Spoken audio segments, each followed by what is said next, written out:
Bonjour à toutes et à tous, et bien aujourd'hui j'ai décidé de vous faire partager une de mes promenades et de la filmer et d'essayer de la filmer de bout en bout. J'ai déjà essayé, ça n'a pas marché, j'ai fait quelques petits ajustements, notamment sur la qualité, ça ne sera pas de la HD, mais je vais tenter le coup. Donc je vous invite à me suivre.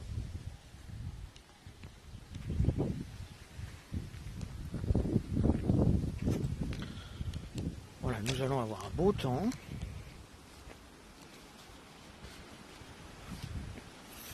Donc là, nous sommes chemin des Frênes, nous quittons le chemin des Frênes. Nous allons le suivre jusqu'au chemin du Gros Chêne.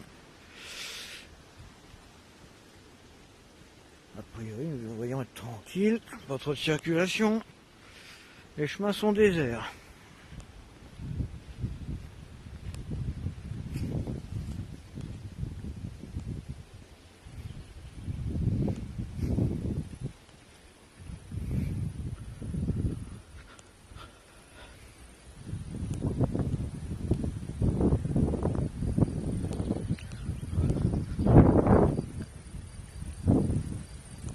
Il y a un peu de vent, j'espère que ça ne va pas trop perturber le son.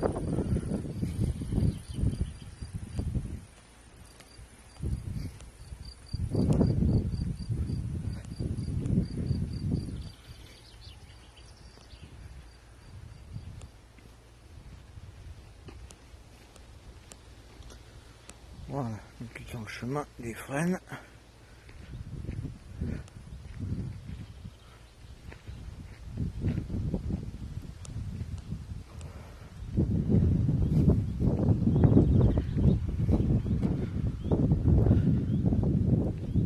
Alors là, nous longeons le champ d'orge où se trouvait un sanglier l'autre jour là, qui grognait après moi. Maintenant, il est moissonné. Donc de ce côté-là, nous sommes tranquilles.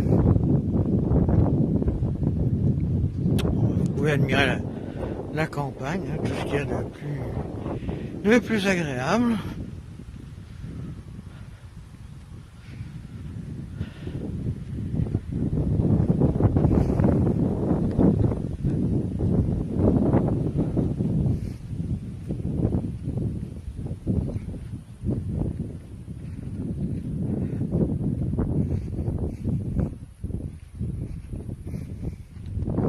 Les chemins sont un peu en mauvais état, mais bon, ça fait mal aux pieds, c'est tout.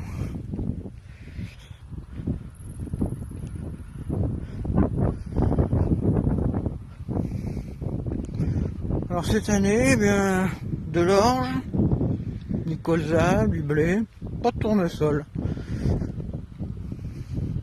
D'habitude, il y a des tournesols dans le coin, ça agrémente le paysage. Ah, bon, et alors les vignes, qui ont été épargnées par la grêle, et avec une récolte plutôt prometteuse. Si rien ne vient l'abîmer d'ici là.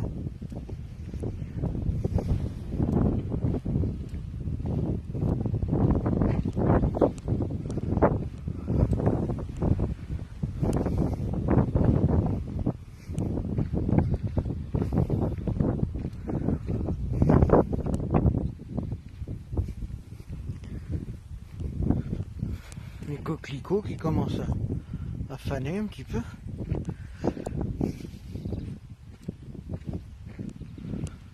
Du colza bientôt prêt à être moissonné.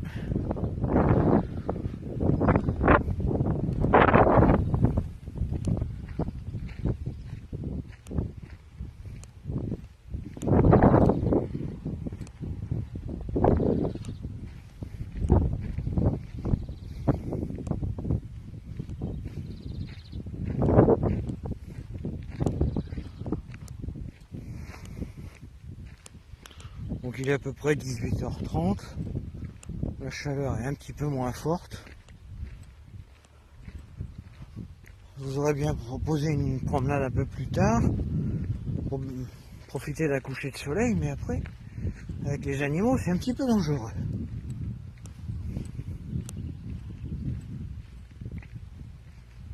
Alors là, nous prenons un petit chemin qui va bientôt cesser d'être goudronné, pour nous enfoncer dans la campagne. Une mare je ne sais pas si vous la voyez. Le niveau de l'eau commence déjà à baisser, pourtant avec toutes les pluies qu'il y a eu ces derniers temps. La terre est gorgée d'eau, mais non, ça... Depuis qu'il fait chaud, ça s'évapore et c'est absorbé par le sol. Un tracteur là, qui est dans la vigne.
Alors ici une petite maison malheureusement abandonnée par son propriétaire suite à plusieurs cambriolages, dont un où ont été volés les fils électriques et les tuyaux du chauffage central. Ouais, c'est bien dommage, mais bon. Dès qu'une maison est un peu isolée, qu'il n'y a personne dedans, et ben voilà ce qui se passe.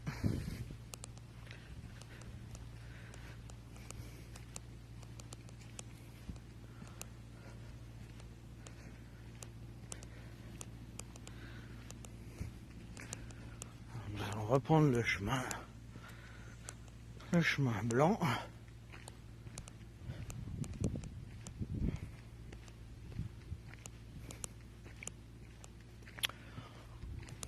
Alors je ne vais vous faire découvrir qu'une partie de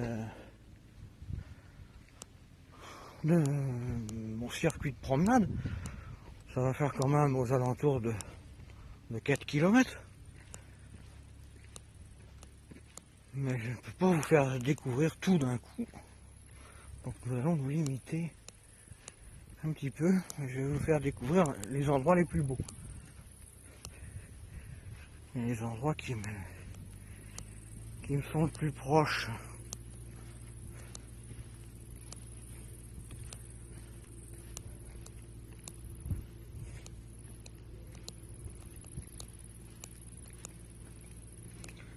Alors là, nous descendons dans un vallon, l'ancien lit d'une petite rivière.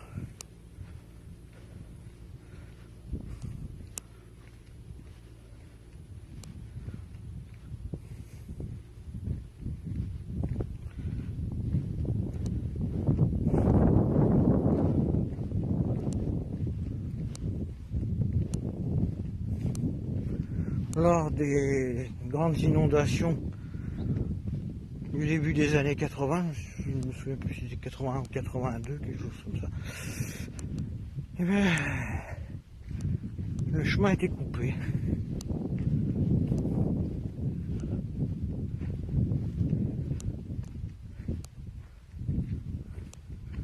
Donc là, ce sont des terres agricoles, c'est pas très grave. Mais si quelqu'un avait la fâcheuse idée de construire au fond de ce vallon, il mériterait d'avoir les pieds dans l'eau de temps en temps.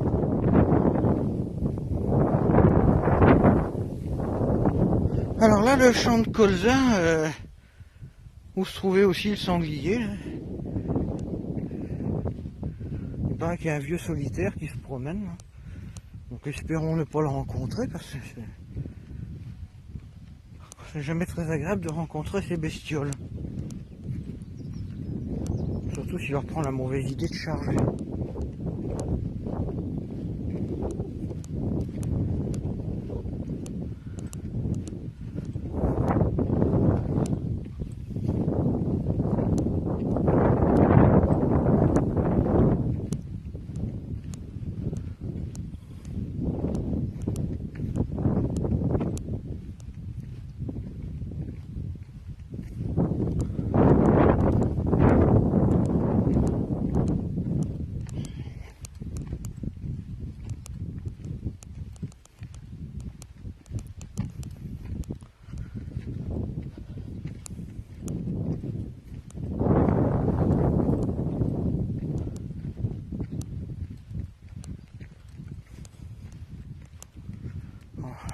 les chemins en descente, ça va à peu près, mais le problème c'est que quand on descend, après il faut monter. Et là, ça demande un peu plus de souffle. Ça ne paraît peut-être pas sur la vidéo, mais la montée est plutôt dure.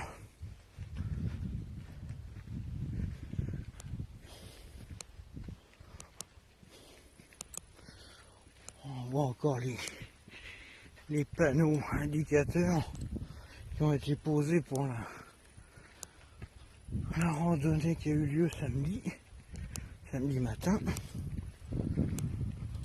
Les participants avaient le choix entre deux parcours, 5 km et demi et un peu plus de 11 km.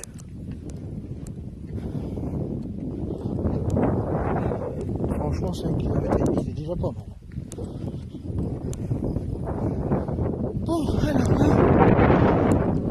je vous emmène sur le chemin où je ramassais des marasmes des Oréades, ou faux mousserons des prés. Le problème, c'est qu'il c'est beaucoup plus agréable pour marcher, vu qu'il a été tondu. Par contre, les champignons, on n'aime pas beaucoup ça. Donc, impossible de trouver des champignons depuis qu'il a été tondu.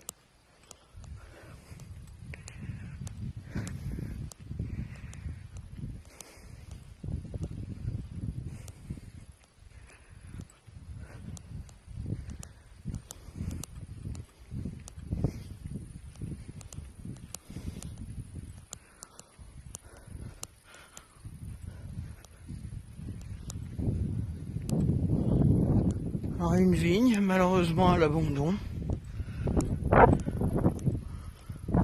Alors, ça sera la saison.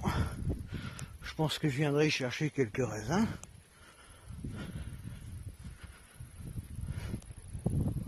Au moins, ils n'ont pas été traités, il n'y a pas de produit dessus. Pas de saloperie. Pas besoin de les laver.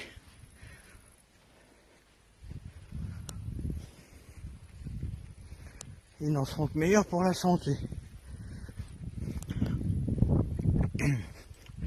Alors ces fleurs jaunes, c'est du millepertuis. Une plante qui est très bonne pour les brûlures. Il suffit de faire macérer les fleurs dans de l'huile. L'huile devient rouge grenat. On peut l'appliquer sur les brûlures, c'est un excellent remède. J'en ai fait l'expérience. Et vraiment, ça marche. Le vent est assez fort, ce qui n'est pas forcément très agréable quand on marche complètement.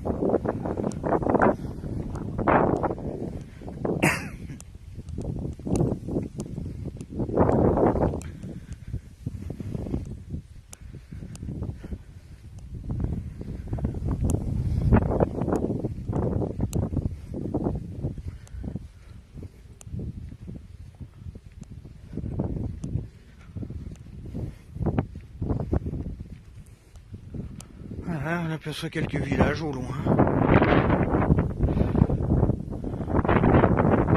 dont certaines constructions assez récentes, d'autres constructions beaucoup plus anciennes.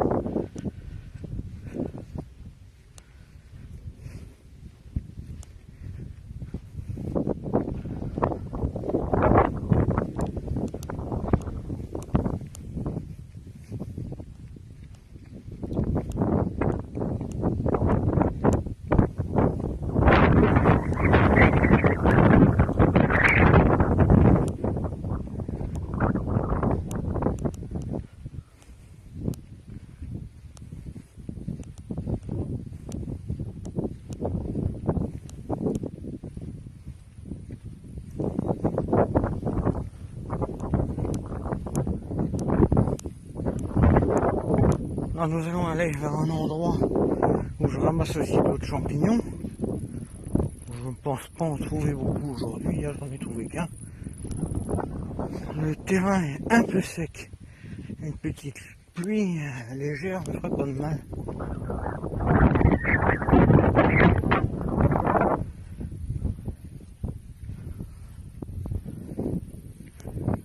Alors, Allez, nous allons longer cette vigne. Aujourd'hui, contrairement à hier, le ciel est d'un bleu magnifique. Hier, le ciel était plutôt voilé.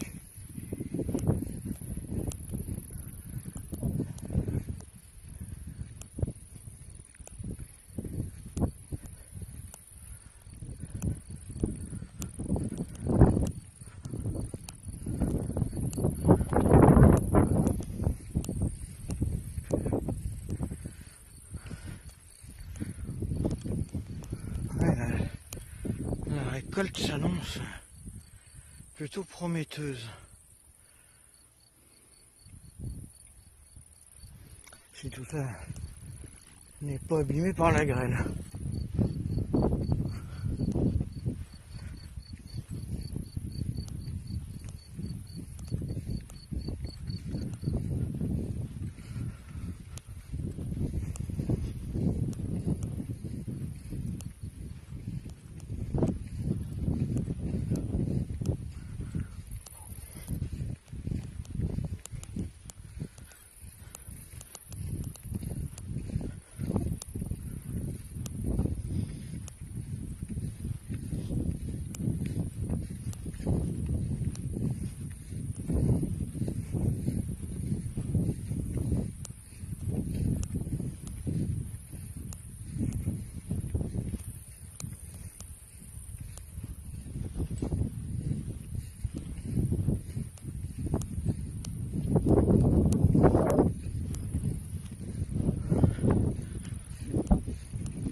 Là, vous pouvez voir un tas de cèpes de vigne qui ont été arrachés.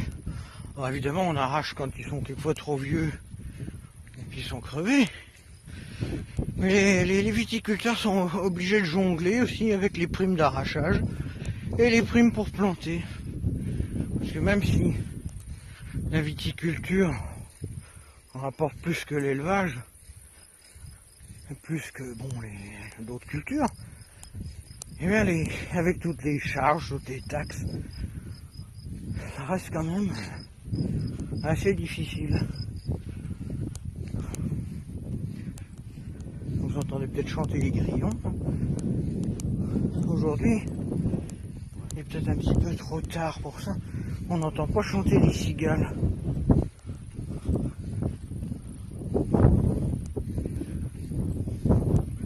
Elles chantent d'habitude plus tôt dans la journée.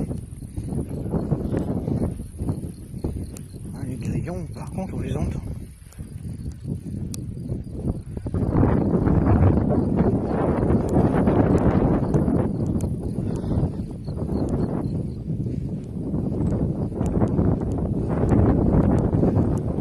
Maintenant, nous allons aller vers ce bois et le longer.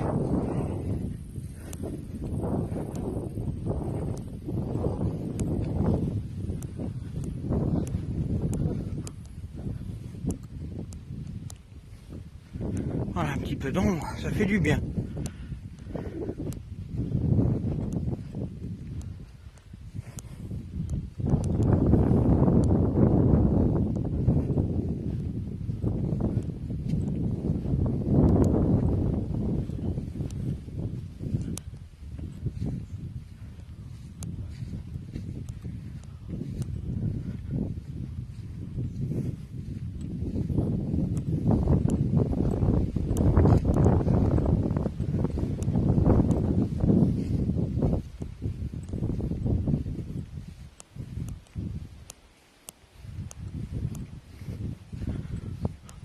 C'est généralement le long de ce bois que je trouve des bolets et des russules. Voilà un endroit que j'apprécie énormément, où on a l'impression d'être loin du monde. Les maisons sont à quelques centaines de mètres, mais on a l'impression d'être loin de la civilisation, loin des tracas.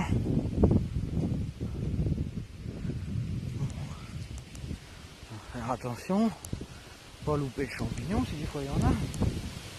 Ça m'étonnerait qu'on en trouve aujourd'hui.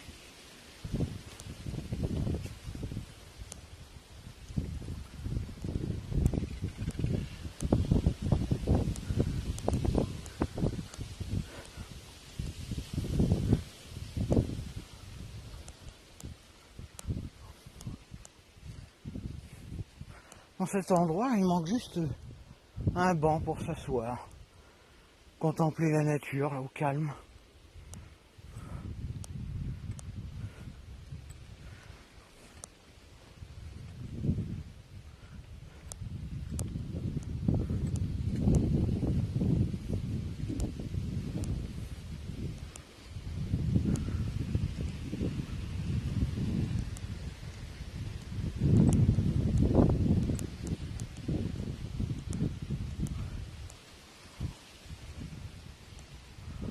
Toujours pas de champignons.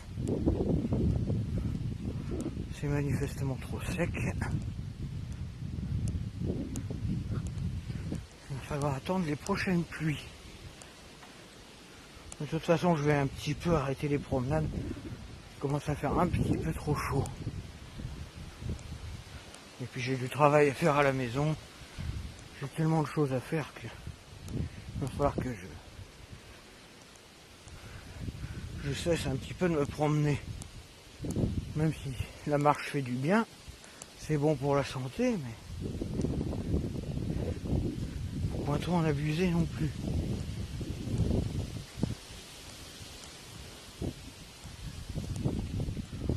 Voilà, donc c'est bien ce que je pensais. Pas de récolte aujourd'hui, bon c'est pas grave.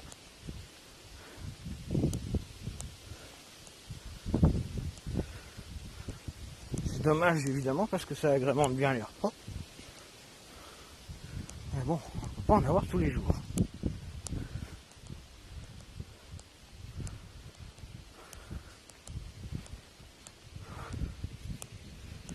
Voilà.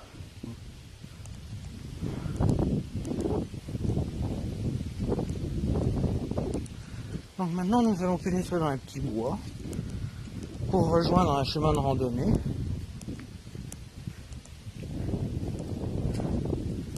Voilà. À l'abri de la chaleur et du vent. Un endroit tout ce qu'il y a de plus agréable.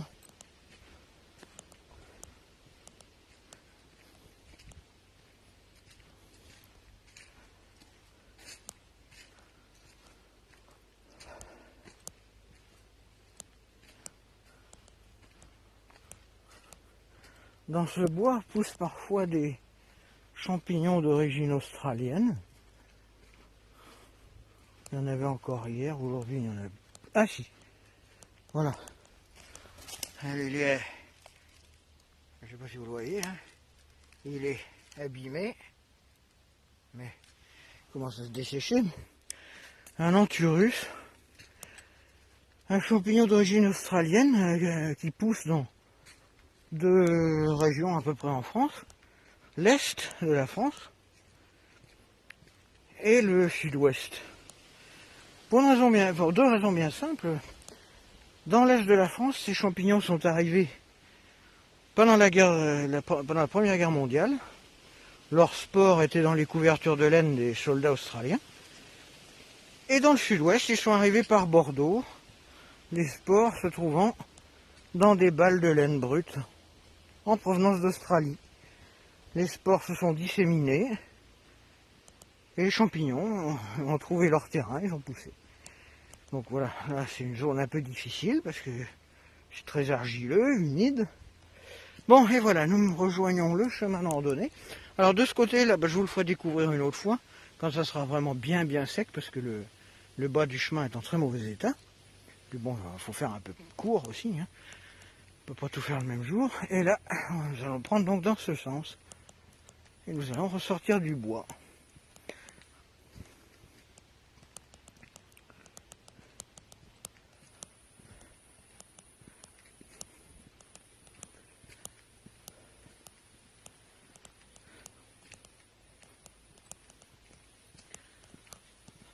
Alors, je suis désolé pour la qualité de la vidéo qui ne vaut évidemment pas la haute définition, mais après il est impossible de les passer sur Facebook ou même sur YouTube.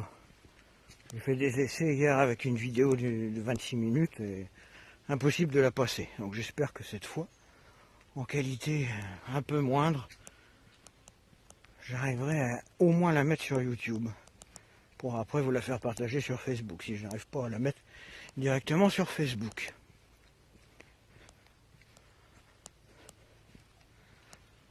Voilà, nous allons sortir du bois, maintenant retrouver le soleil, les vignes.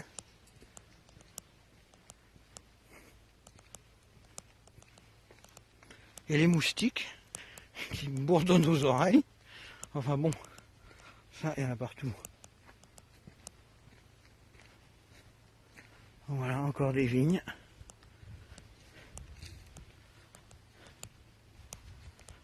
Là, nous sommes sur le chemin de randonnée. Alors ce chemin, on l'appelle le chemin de Paris, parce que c'est par là que passaient les Vénérandais pour aller à Paris, pour rejoindre la route qui allait à Paris. À l'époque, c'était un chemin important. Maintenant, c'est un simple chemin rural, herbeux, non, presque pas entretenu. Chemin de randonnée. Et maintenant, pour aller à Paris, on rejoint la route de Sainte à Saint-Jean-d'Angély.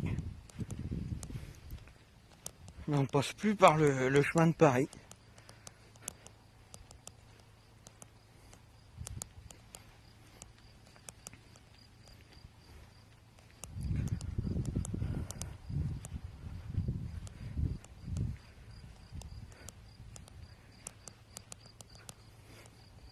Les chemins se sont quelque peu déplacés, enfin la fréquentation des chemins s'est déplacée en fonction de l'habitat. Plus l'habitat s'est regroupé près de la route principale, moins les chemins, comme ce chemin de Paris, ont été utilisés. Puis en même temps, ils n'étaient pas entretenus de la même façon, avec la circulation automobile, il s'est concentré sur les chemins qui étaient mieux entretenus, plus importants. Et donc les chemins sont tombés dans l'oubli. Bon, alors là, nous continuons le chemin de randonnée. Bon, apparemment, il y a un tracteur un peu plus loin.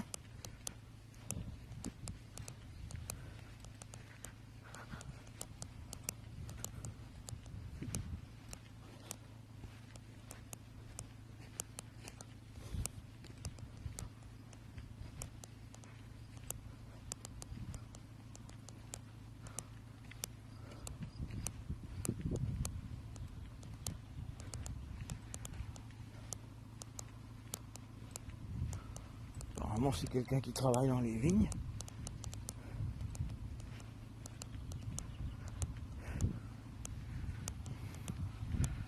Je vais mettre en pause et on va reprendre un petit moment.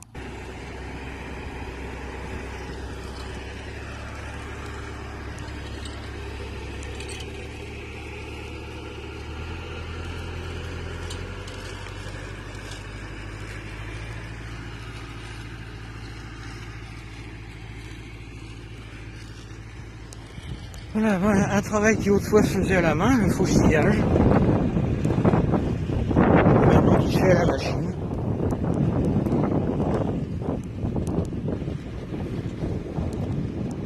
C'est beaucoup plus rapide, ça emploie moins de monde. Mais bon, charge oblige. Les viticulteurs sont bien obligés d'avoir recours à des machines.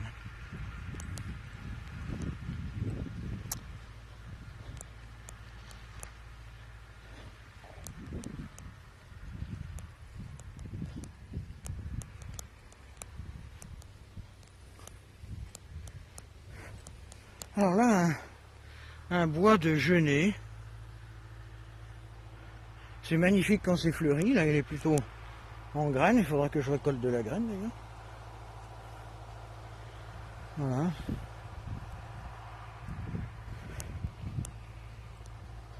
Ce bois, ça fait des années que je le voyais de chez moi.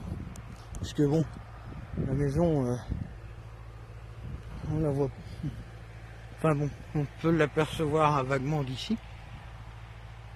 Elle est là-bas, cachée dans les arbres. Donc, c'est plus de 56 ans que je le voyais, et c'est que depuis le début de cette année que je l'ai vu de près. Croyez-le si vous voulez, mais ces chemins-là, jusqu'au au début de cette année, ben, je ne les connaissais pas. Alors, là, je vais vous montrer un terrain. Bon, apparemment, il a été ensemencé. Bon, je sais pas ce qu'ils ont semé là-dedans. Je voudrais vous montrer ce terrain parce que, évidemment, j'ai pas les moyens pour l'instant, mais si j'arrive à imposer notre monnaie, ce serait vraiment une excellente chose pour tout le monde. C'est là que j'aimerais construire le grand siège de l'ordre souverain de l'égalité universelle. Voilà. J'aimerais bien placer le siège ici, loin de toute civilisation, si on peut dire. Et à côté, vous voyez des espèces de drapeaux en plastique pour chasser les oiseaux. C'est là que je voudrais implanter la future Assemblée des peuples, remplaçante de l'ONU, parce que je me dis que tous ces gouvernants, tous ces politiques, ces représentants de tous les États, ils auraient vraiment besoin d'être les pieds dans la terre, de ne pas être en ville. L'ONU à New York, c'est bien beau, mais c'est en ville, on circule en limousine, on ne voit rien, on n'a conscience de rien, pas conscience de la nature notamment. Et là, j'aimerais y implanter cette assemblée pour leur mettre les pieds dans la terre. D'abord, c'est un cadre de travail qui serait non stressant, beaucoup plus serein, où on pourrait débattre beaucoup plus calmement des problèmes du monde. Problèmes du monde qu'on peut facilement arranger par quelques mesures pas si compliquées que ça. Et puis bon, voilà, une vue sur une prairie, vue sur un verger, sur des vignes. Voilà, ça les changerait des buildings et des rues où on circule sans voir quoi que ce soit, dans des limousines aux vitres fumées, coupé de la réalité. Alors évidemment, la réalité de la campagne, c'est pas la réalité des villes, mais c'est quand même, ça serait quand même pour eux une prise de conscience qu'il y a autre chose que leur bureau sur Terre, autre chose que leur limousine. Que bon, il y a une vie, notamment la vie de la nature, qu'il faut la préserver. Voilà, pas très loin d'ici, il y a des apiculteurs qui mettent des ruches.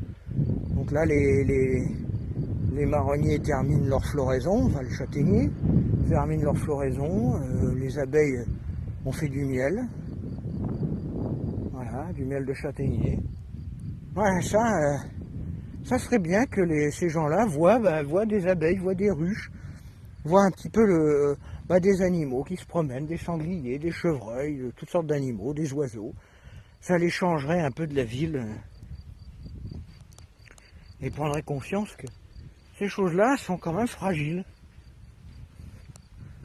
Les problèmes des villes, tout le monde les connaît. Et de toute façon, la misère, la pauvreté, la prostitution, tout ça, et tous les trafics, c'est pas dans leur limousine ni dans leur bureau qu'ils les voient. Voilà, un verger de pommes, de pommiers. Voilà. Encore une vigne à l'abandon, un peu plus loin. Et là, c'est plus difficile d'aller chercher des raisins parce qu'il y a une clôture électrique. C'est un de mes cousins qui l'a installé, cette clôture. Mais bon, pour mettre ses moutons, c'est pas très intelligent de mettre des moutons dans une vigne, mais bon. Ça m'embête un peu parce que j'aurais bien été lui piquer du raisin. Mais là, si je laisse sa clôture au moment où les raisins sont mûrs, je pourrais pas y aller. Bon. Ou alors il faudra que je me débrouille pour passer par-dessus la clôture sans m'électrocuter. Voilà. Quel endroit agréable pour une assemblée de tous les peuples du monde. Les vrais peuples, on s'entend pas les faux peuples de circonstances. Voilà. Avec un hémicycle, des bureaux, tout ça. Et là, au moins, ça les changerait. Ça leur ferait voir des choses qu'ils n'ont pas l'habitude de voir. C'est le moins qu'on puisse dire.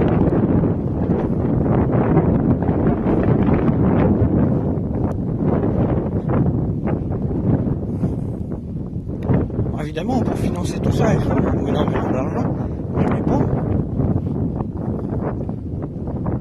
Mais je voudrais arriver à imposer le débène, la monnaie unique mondiale, instaurée par l'ordre souverain de l'égalité universelle, qui permettrait bien d'éradiquer définitivement la pauvreté, comme je l'ai souvent écrit. Ça fait plus de 8 ans maintenant que j'en parle, en versant un revenu universel de base à tous les êtres humains. Ce revenu serait donc versé par chaque État, ou éventuellement après par un réseau mis en place par l'ordre souverain de l'égalité universelle, ça dépendrait des accords passés avec les États. Et chaque être humain dans le monde aurait son revenu de base qui lui permettrait de vivre dignement et après de le compléter avec du travail à temps choisi. Et ça éviterait que tout un tas d'arnaques à l'emploi qui débouchent souvent sur de la prostitution, sur des trafics d'êtres humains. Ça jugulerait en même temps les flots migratoires, des flots de faux réfugiés, faux mineurs, qui trichent sur leur âge, sur leur provenance, sur leur nationalité, sur leur situation familiale, qui trichent sur tout simplement pour se trouver dans un pays qui va leur verser un revenu. Et souvent, qu'est-ce qu'ils veulent dans ce pays? Ils veulent imposer après leurs coutumes, leurs lois, leur obscurantisme. Alors que finalement, il serait quand même bien mieux chez eux. Et bon, les refouler, il faut les refouler. Il ne faut pas se poser la question. Il faut les refouler, mais en même temps, il faut leur offrir le moyen de vivre chez eux et ne pas leur donner le motif de migrer. S'ils n'ont plus de motif légitime de migrer, à ce moment-là, on peut les refouler sans aucun problème s'ils tentent leur chance. Il faut bien dire que tous ces flux migratoires se font aux dépens de certaines personnes, de personnes même qui font partie des élites de leur pays, qui veulent un visa pour venir étudier, qui veulent simplement visiter des amis ou de la famille, et qui se voient refuser leur visa de plus en plus souvent, au motif justement que ces personnes viennent d'Afrique, souvent d'Afrique subsaharienne, et ces personnes se voient refuser leur visa parce que on ne peut pas accueillir tout le monde, donc on accueille des migrants en situation irrégulière et on refuse des personnes qui font leur demande régulièrement et qui auraient légitimité à venir. Et ça, tant qu'on ne connaît pas ces personnes, moi il se trouve que je connais des personnes dans ce cas-là,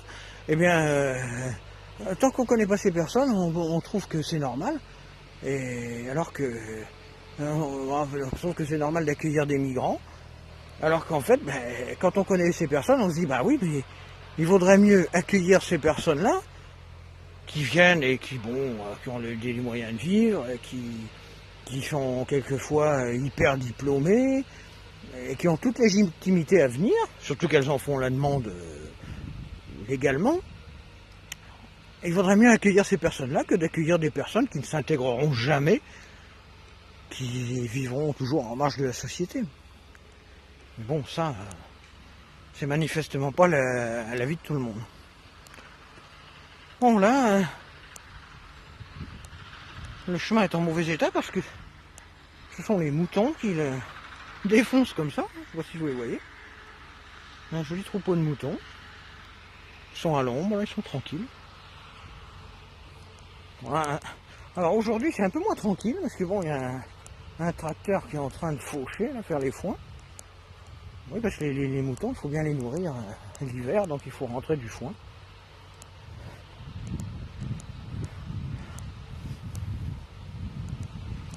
Alors, les chemins sont dans un état avec le tracteur. Alors là, c'est pareil, j'ai un projet pour ce terrain. J'aimerais bien y installer la future banque de l'ordre souverain de l'égalité universelle, la banque qui gérera le DBN, qui gérera le versement des fonds à tous les États qui passeront un accord, dans un endroit bon, hyper protégé, calme, tranquille. Sur un... Bon, évidemment, ce petit chemin serait transformé en avenue de l'égalité universelle, mais sans toutefois tout détruire, parce que je tiens quand même à garder l'authenticité de ce coin.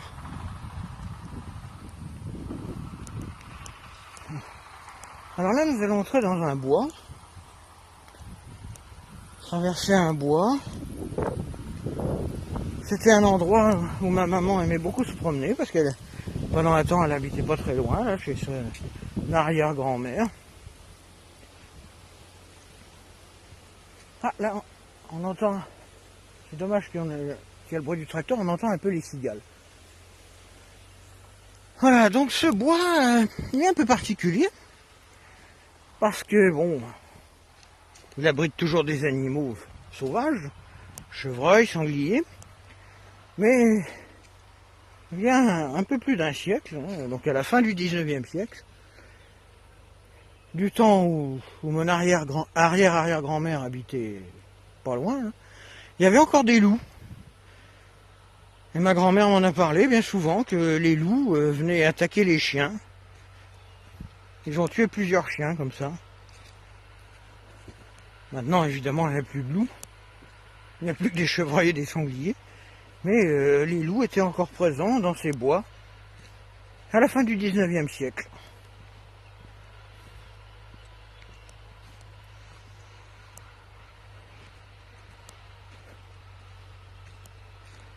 Apparemment, il doit y avoir un nid de jeunes chouettes par là. Ah, avec le bruit du tracteur, on n'entend pas très bien, c'est dommage. Voilà, je vais vous emmener vers un autre endroit qui est lié à ma famille, une partie de ma famille maternelle.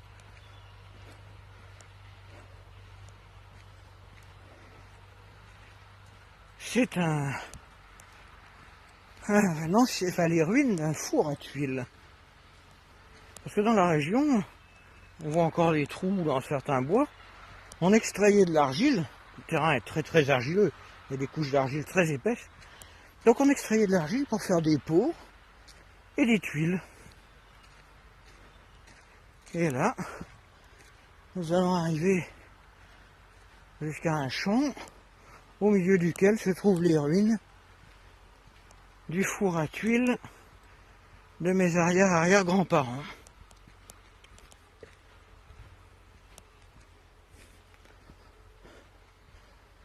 Donc les foins ont été faits là, dans ce champ. Et voilà, la végétation que vous voyez au milieu du champ, là, ce paquet de végétation, là-dessous se cachent les ruines de ce four à tuiles. Alors nous sommes tout près de la route de Saint à Saint-Jean-d'Angély. Bon, curieusement, à cette heure-ci, il n'y a pas de circulation. D'habitude, ça circule... Enfin, il y a des heures où vraiment ça circule beaucoup. J'aimerais bien aller me promener de l'autre côté, mais vu que je ne suis pas très solide sur mes jambes, j'hésite parce que... Ouais, il y a quelques voitures qui passent. J'hésite parce que j'ai peur de ne pas pouvoir traverser entre deux véhicules. Là, à cette heure-ci, ça peut aller, c'est calme. Mais il y a des heures où vraiment... c'est plutôt dangereux. Comme il n'y a pas de passage pour piétons dans le coin, même dans les traversées de village. Mais, puis de toute façon, ils traversent les villages aussi vite que la race campagne. Et la limitation à 80 km/h, on n'y fera rien du tout. Il serait beaucoup plus intelligent de faire appliquer la limitation à 50 km/h dans les traversées de villages, ce qui est le cas là un peu plus loin, à quelques centaines de mètres. Là, ça serait beaucoup plus intelligent de faire respecter le 50 km/h et de mettre des passages pour piétons.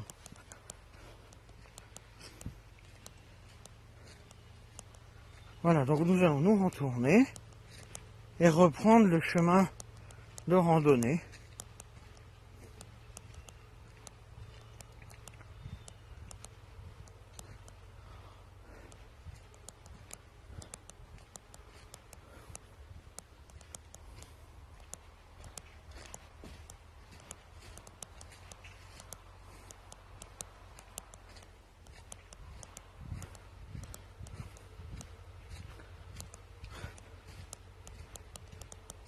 Hier, l'endroit était beaucoup plus calme, il n'y avait pas de tracteur.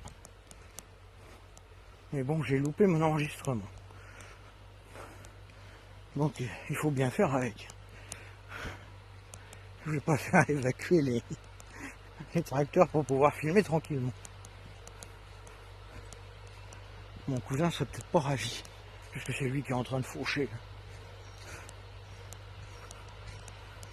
Surtout que l'animal est un peu sauvage, comme les animaux des bois.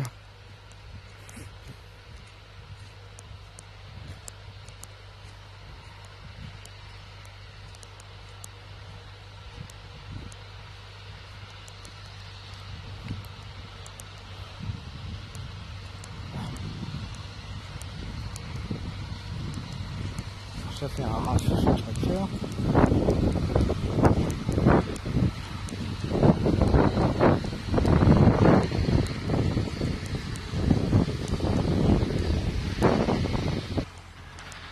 Voilà, nous reprenons l'enregistrement. Nous atteignons un endroit un petit peu moins bruyant.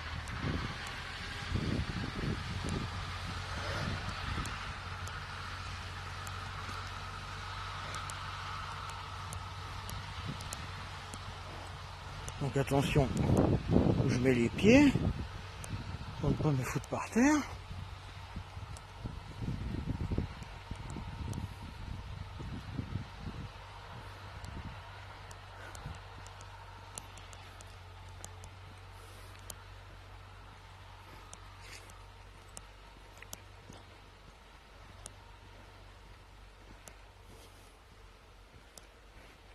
Ces chemins feraient bien d'être entretenus quand même. C'est dommage de les voir dans cet état-là, hein, avec les ornières des tracteurs. Tout ça parce que ils utilisent toujours les mêmes pneus, alors que selon la saison, il faudrait changer de pneus. Et ça, c'est un peu trop leur demander. Les pneus avec des gros crampons, c'est bon quand les champs sont détrempés, mais quand les champs sont secs comme ça, il vaudrait mieux prendre des pneus des pneus quadrillés, moins agressifs.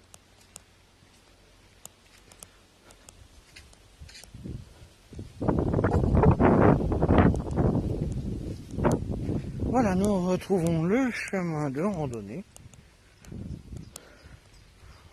Voilà. Bon, nous n'allons pas le suivre jusqu'au bout, parce que bon, il mène jusqu'aux fontaines de Vénéan. Ça fera un petit peu loin. Donc là, nous passons tout près de l'exploitation, enfin de la ancienne tuilerie de mes arrière-arrière-grands-parents, où maman a vécu pendant un certain temps, parce qu'elle a vécu dans plusieurs endroits, et donc notamment ici, et où elle venait régulièrement après quand elle était jeune et qu'elle habitait où j'habite.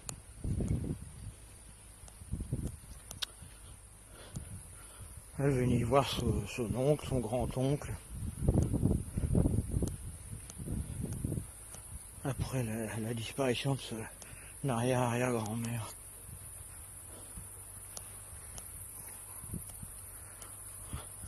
Alors là, bon, bah, évidemment, hein, c'est un chemin de campagne avec des crottes de moutons. Ça fait partie de la vie à la campagne.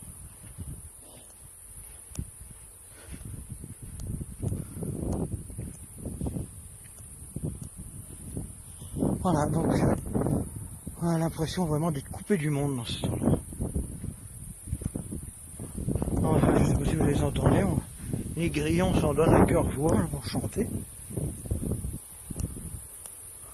C'est leur temps, ça. Un temps chaud, sec.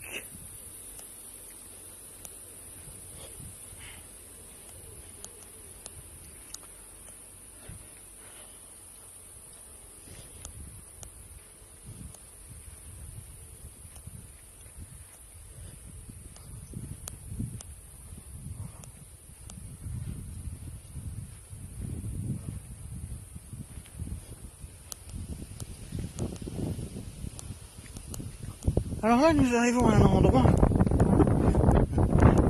amusant.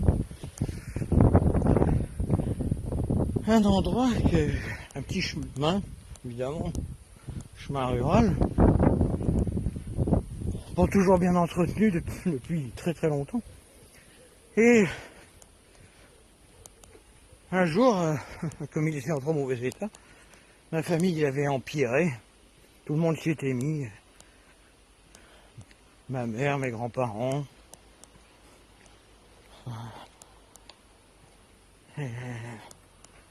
mon grand-oncle, un peu tout le monde s'y était mis. Et ce jour-là, le ministre Chapsal était en visite à Saintes. Alors si je ne me trompe pas, c'était le père de l'écrivaine Madeleine Chapsal. Donc il était en visite à Saintes. Du coup, ma famille a baptisé ce bout de chemin l'avenue Chapsal. Donc je vous invite sur l'avenue Chapsal. Vous voyez, elle est empirée. Hein.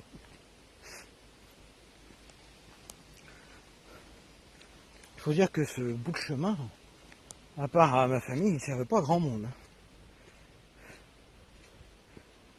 Maintenant, il y a des randonneurs qui y passent régulièrement. Mais à l'époque, les randonneurs étaient plutôt rarissimes. Ouais, là, le chemin est bien empierré. C'est donc l'avenue Chapsal.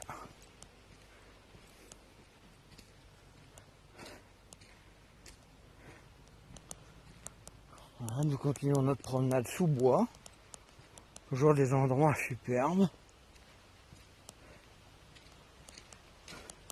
Alors évidemment, c'est beaucoup plus agréable de s'y promener quand c'est sec.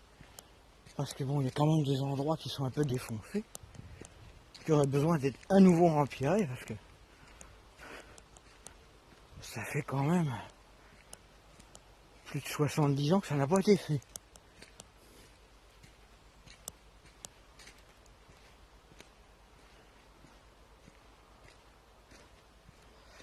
Alors là, une prairie qui a été labourée pour être renouvelée. Prairie que je trouve superbe. En face d'une mare. Voilà. On ne la voit peut-être pas très bien. Une très belle prairie. Où franchement j'aimerais bien avoir un petit pavillon, une petite résidence secondaire. Il y a quelques temps je me suis trouvé à passer par là. Il y avait un chevreuil au bout là-bas, en train de brouter tranquillement, même pas dérangé par ma présence. Voilà, un endroit sublime comme je les aime. Où là je me sens bien dans ces coins. Bon, d'un côté parce que c'est lié à ma famille, et puis d'un côté parce que c'est loin de tout le bruit, la civilisation, les tracas, tout ça. Voilà, un merveilleux endroit pour se ressourcer. Alors maintenant, nous allons descendre, encore dans le lit d'une ancienne rivière. Descente assez vertigineuse, là, donc il va falloir que je mette de ma canne, parce que j'ai pas envie de l'attraper trop vite. Je me sens pas très solide sur mes jambes, malgré que j'ai réussi à remarcher, alors que je ne pouvais presque plus marcher pendant un temps. Donc là, une descente assez vertigineuse, mal entretenue évidemment, comme toujours dans ces chemins. Ce qui est malheureux parce que bon, c'est quand même un chemin de randonnée qui mériterait un peu plus d'entretien. Donc voilà. Alors, il y a bien longtemps, très très longtemps même, la mer venait jusqu'à Vénéran. Bon, maintenant, la mer n'y vient plus. Évidemment, il y a longtemps. On trouve des fossiles d'animaux marins dans certaines carrières. Et là, après, une fois que il y a beaucoup moins longtemps, c'est sur des rivières qui sillonnaient la commune. Et petit à petit, la nappe phréatique a baissé, les rivières ont disparu, mais leur lit persiste toujours, et toutes ces rivières confluaient vers l'actuel emplacement des fontaines, où il y a encore une source, puisqu'il y a des rivières souterraines. Mais là, à l'époque, il y avait des rivières qui sillonnaient la commune. Oh, pas des grosses rivières, certainement des petits ruisseaux. Enfin, avec des lits assez profonds, assez encaissés, par endroits.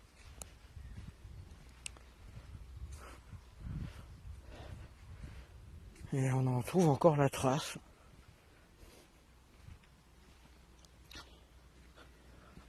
Voilà, la descente est plutôt rude. Et la montée va être encore plus rude.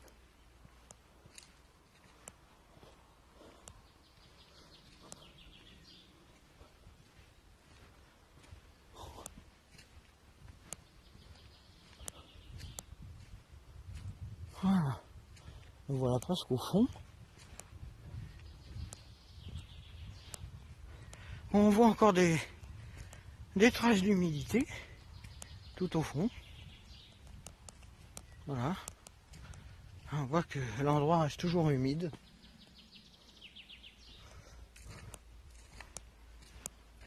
Donc maintenant nous allons attaquer la montée. Une voiture, ce qui est plutôt rare. Donc je sais à qui elle appartient. Quelqu'un qui doit être en train de... Oui, ouais. Apparemment ils ont enlevé la clôture électrique.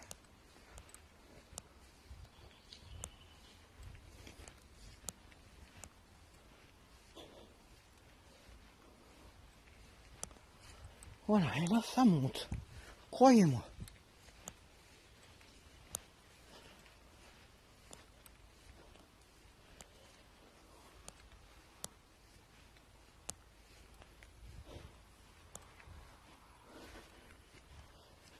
Et derrière cette butte, nous allons retrouver un peu de civilisation.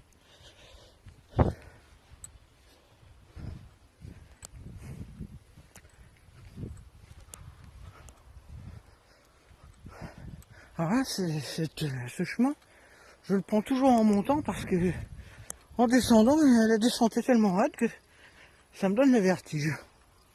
Vous allez vous moquer de moi, surtout ceux qui vivent à la montagne. Mais...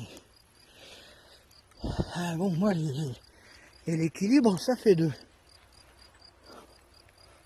Voilà. Là-bas, au loin, on entend la circulation sur la route de Sainte à Saint-Jean-d'Angély. Voilà. On commence à retrouver les lignes électriques.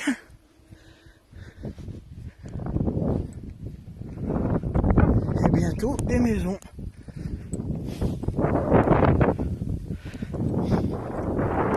C'est agréable. On ne dirait pas comme ça, mais fait une sacrée pente, sacrée montée.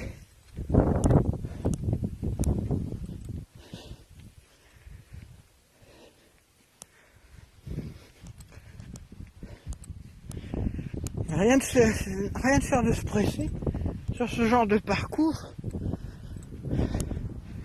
Même si on y passe plus de temps, on brûle plus de calories qu'en faisant un parcours plus petit au pas de course.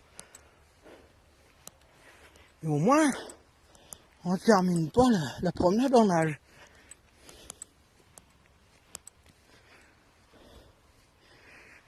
Il y a quelques temps, j'avais de l'herbe jusqu'au-dessus du genou, presque jusqu'à la taille dans cet endroit-là. Heureusement, ça a été fauché. Ouh. Ça grimpe. Hein. Voilà, ça commence à se radoucir. Au loin, je ne sais pas si vous les voyez, des chevaux.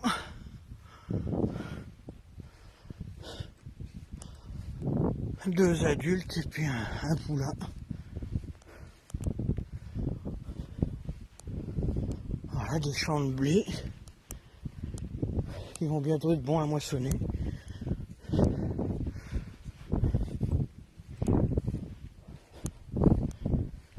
Voilà. On aperçoit au loin le château de Vénérand que je vais vous montrer d'un peu plus près, qui se trouve tout près de chez moi, juste séparé par un bois et qui est un pré.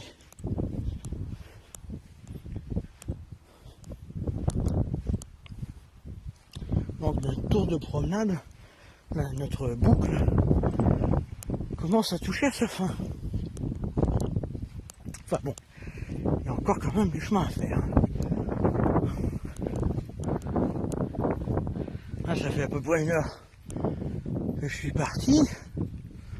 Il faut compter quand même à peu près une demi-heure pour arriver à la maison, je pense. Suivant l'allure à laquelle je vais pouvoir marcher. Surtout que je vais devoir passer par un chemin qui n'a pas été tondu. Je n'aime pas beaucoup y passer, mais après le détour serait un peu trop long. Et je n'ai pas d'autre possibilité. Donc, ou je fais un grand détour qui va me rallonger d'au moins 1 kilomètre, ou je passe dans ce mauvais chemin. Et je vous prie de croire que le soleil tape dur.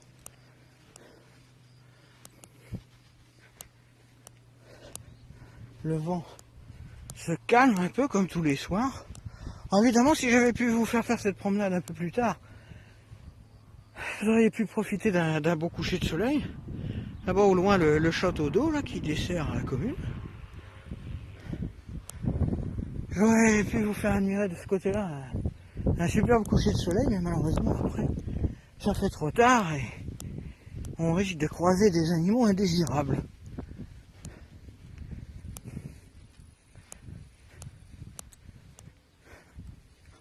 Voilà, alors maintenant,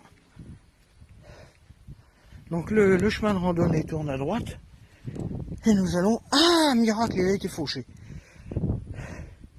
Ça va être plus agréable. Nous allons nous tourner à gauche. Voilà. Depuis hier, le chemin a été fauché et ça va être vraiment beaucoup plus agréable. Voilà. Ah, là au moins. Parce que je ne me sentais pas encore de faire ce chemin avec de l'herbe plus haut que la taille. Surtout qu'on ne sait jamais trop ce qui se trouve sous l'herbe, on ne voit pas les ornières. Et on peut y trouver éventuellement des serpents, c'est plutôt rare, mais ça peut arriver. La couleur, c'est pas grave. Les vipères, ça peut arriver. Et ça, c'est une rencontre que je n'aime pas faire. Même si elles se sauvent habituellement, on ne sait jamais. Si on les surprend, le risque de se faire mordre est quand même bien réel. Ah, voilà. Et nous allons retrouver les villages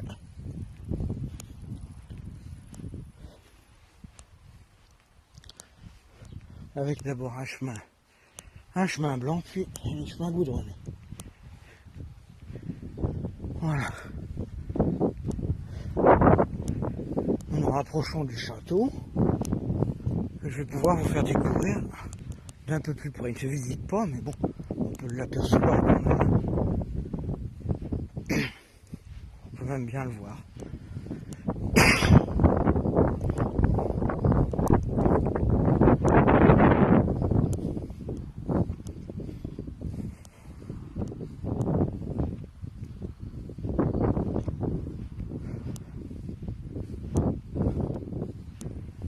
Ah, c'est quand même plus agréable de marcher sur un chemin qui a été tondu. Ah,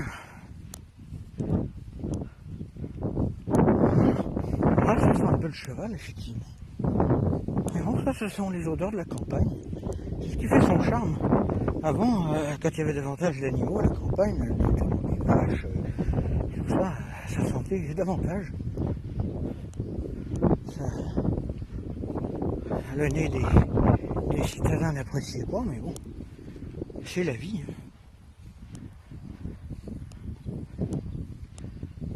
Voilà.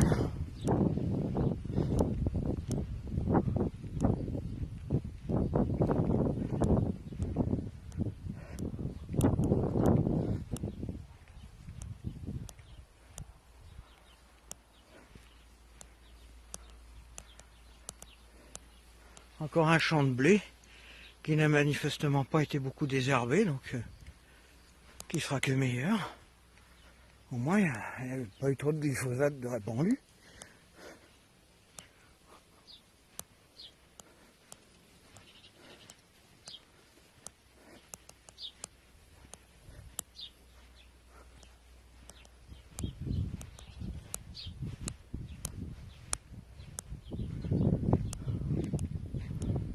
Voilà.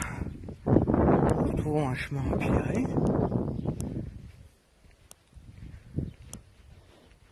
Bordé de haies.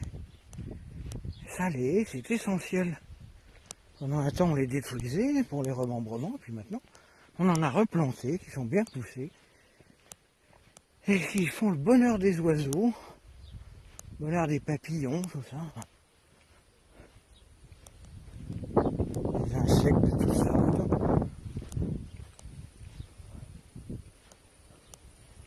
On l'a été un petit peu taillé par le cantonnier.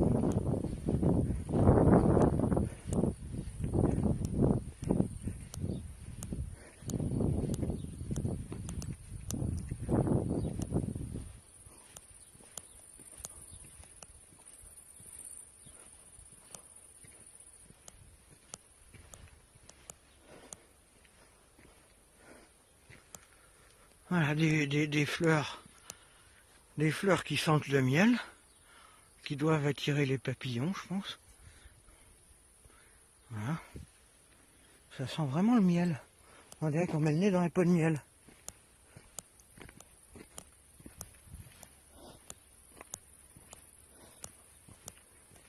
Là, nous allons bientôt rejoindre le chemin goudronné.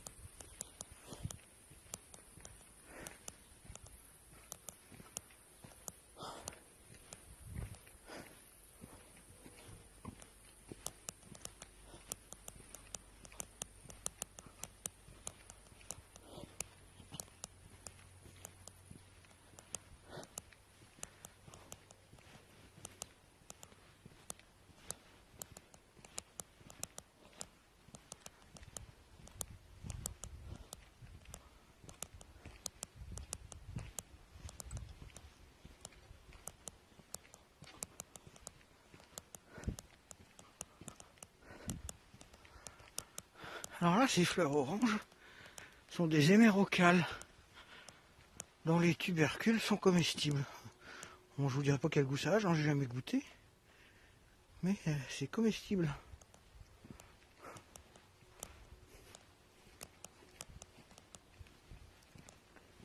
Voilà, nous approchons du château.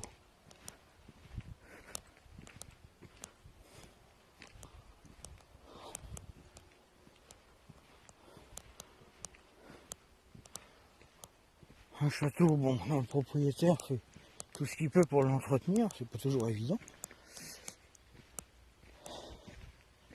Un château qui a été remanié plusieurs reprises, qui a perdu un peu de son faste, puisque certains bâtiments sont en ruine, même une partie du château côté est est en ruine, là nous sommes sur le côté ouest,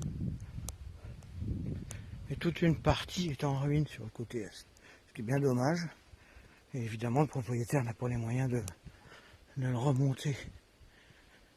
Il a déjà beaucoup dépensé pour l'entretenir et le restaurer un peu. Alors il y a des parties plus anciennes, des parties plus modernes, enfin plus récentes on va dire.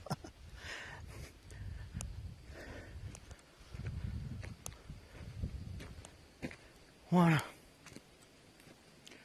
On voit même, je ne sais pas si vous l'apercevez,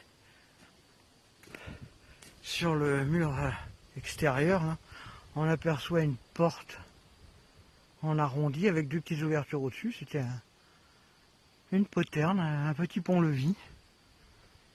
Petite entrée de service sur pont-levis. À l'époque, ça devait être un château plutôt fortifié, qui a dû être en partie démoli, reconstruit, mais qui a tout son charme. Et derrière, on aperçoit la garenne du château. Et derrière cette garenne, donc il y a un champ avec du colza actuellement, et puis ma propriété, mon parc et ma maison, qui sont juste de l'autre côté. Alors là, tout cet espace qui est une prairie en herbe, autrefois il paraît que c'était un jardin anglais qui était magnifique. Évidemment, disparu. C'est dommage, il faudrait pouvoir le replanter.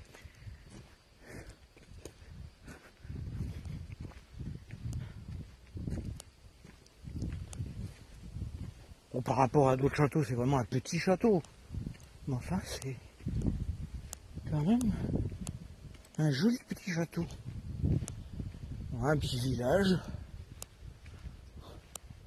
typique avec ses maisons charentaises.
Alors là, ça grimpe encore.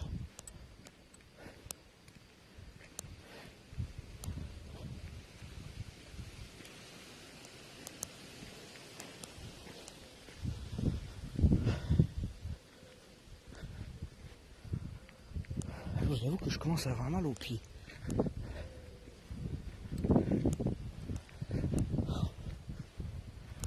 Et mal aux jambes.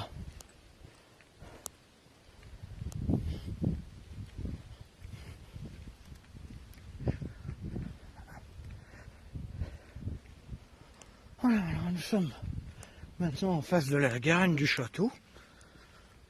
C'est là que ma grand-mère aimait bien me promener dans ma poussette quand j'étais tout petit.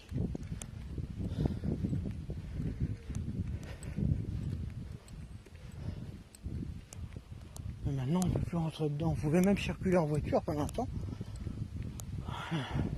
L'entrée se trouve un peu plus loin. Mais maintenant, bon, c'est clôturé parce que les gens ils rentrent faire des bêtises, donc on est obligé de tout clôturer maintenant. Et d'interdire les accès qui avant étaient semi-publics, on va dire. Ça restait une propriété privée, mais bon, on pouvait quand même s'y promener.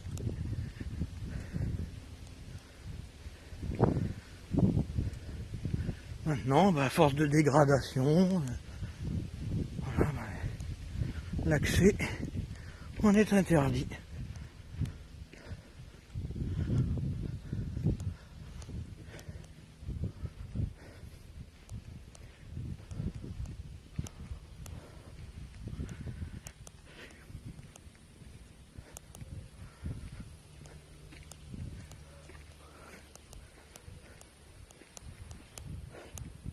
Voilà l'entrée. L'entrée autrefois était ici. On l'aperçoit encore un peu, mais maintenant elle est complètement bouchée et ne sert plus.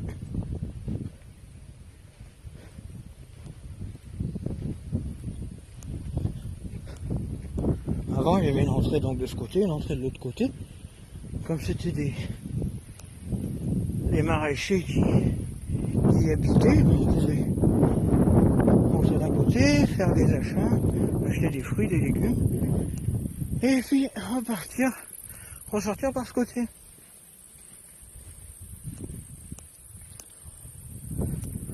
Ça me ramène quand j'étais tout jeune, que j'étais à l'école primaire.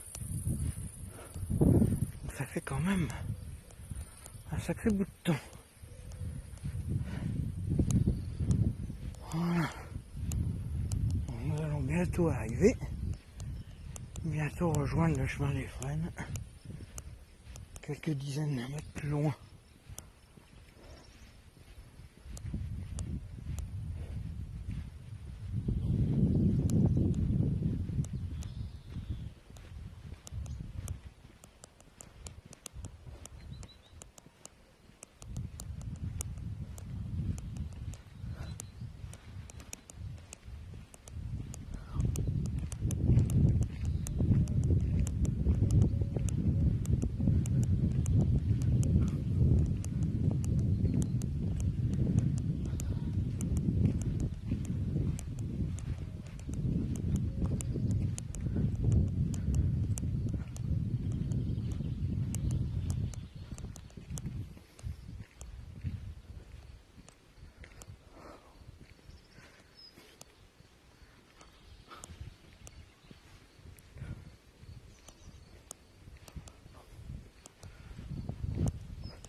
Voilà, le chemin des Frênes. C'est ainsi que la promenade se termine. Encore quelques dizaines de mètres. Et nous serons arrivés. Et ça sera pour moi le moment de vous quitter. Après vous avoir fait partager une de mes promenades. Un autre jour, j'essaierai de vous faire découvrir un autre itinéraire, moins pittoresque, mais quand même intéressant. Plein de souvenirs aussi.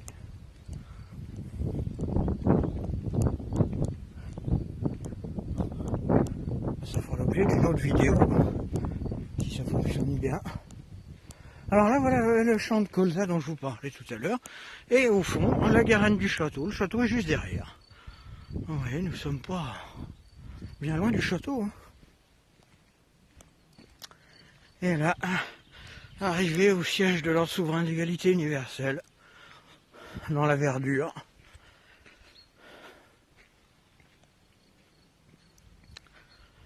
Et sur ce, eh bien,